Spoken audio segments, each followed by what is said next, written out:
Moi, j'ai commencé des études, j'ai fait un bac secrétariat. J'ai poursuivi par un BTS assistante de direction, donc j'étais bien lancée dans mon activité. J'ai commencé mon activité professionnelle en tant que secrétaire commerciale chez un marchand de matériel agricole. Et c'est là où, en fait, j'ai eu l'occasion de me présenter à une caserne de sapeurs-pompiers, qui était là où j'habitais. Je me suis adressée à la caserne et voilà, on m'a expliqué le parcours qui pouvait être fait pour moi en tant que volontaire au début et professionnel par la suite. Alors, c'est un concours de la fonction publique. Une fois ce concours passé, on n'est pas forcément pompier. Après, c'est une recherche d'emploi, comme dans le privé, où on va faire des courriers, des CV, où on va envoyer dans les départements de la France et d'outre-mer si on veut aller plus loin. Et on a les réponses, oui ou non. Moi, j'ai été acceptée en Charente et je suis rentrée comme ça dans le métier de sapeur-pompier. C'est un métier à la caserne, donc on a nos emplois du temps qui sont établis. Le matin, en règle générale, c'est sport-manœuvre. On arrive le matin, on a un rassemblement du personnel où on a l'explication des consignes, des tâches à faire dans la journée.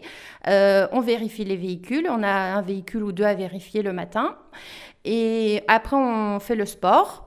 Donc ça peut être la course à pied, du sport collectif, du renforcement musculaire. Après, on a manœuvre. Ça peut être du secourisme, de l'incendie. Et après, l'après-midi, on a chacun un service où on a une tâche à faire avec un responsable de service qui nous dit tu devras faire telle chose, telle chose. Pour ma part, moi je suis au service opération transmission. J'ai en charge la pharmacie au sein de la caserne. Donc la pharmacie, c'est pas des médicaments, c'est le matériel consommable qu'on utilise lors de nos interventions en ambulance. J'ai aussi la qualité d'assistante de prévention, où je dois faire en fait de la prévention auprès de mes collègues pour un risque quelconque. Ça peut être le risque routier, ça peut être le risque électrique, ça peut être l'hygiène corporelle, tout ce qui est en relation avec l'hygiène et la sécurité. J'ai aussi l'occasion de m'occuper des jeunes sapeurs-pompiers. J'ai aussi un rôle de formatrice maintenant à mon tour, où en fait on leur apprend le métier de sapeur-pompier, mais eux ne partent pas en intervention.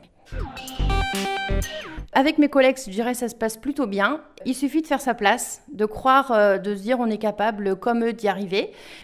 Pour moi, c'est évident et je ne vois pas quelle barrière pouvait se mettre sur mon chemin.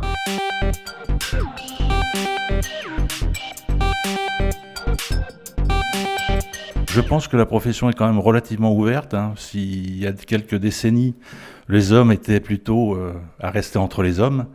Maintenant, il y a une ouverture et les femmes sont vraiment très intégrées.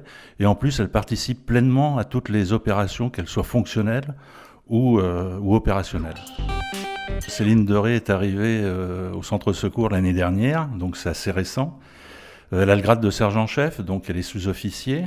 Elle est ce qu'on appelle chef d'agrès, donc elle peut prendre le commandement d'un véhicule, au même titre qu'un homme. Sa place dans la caserne et au sein d'une opération est identique à celle d'un homme par rapport à son grade.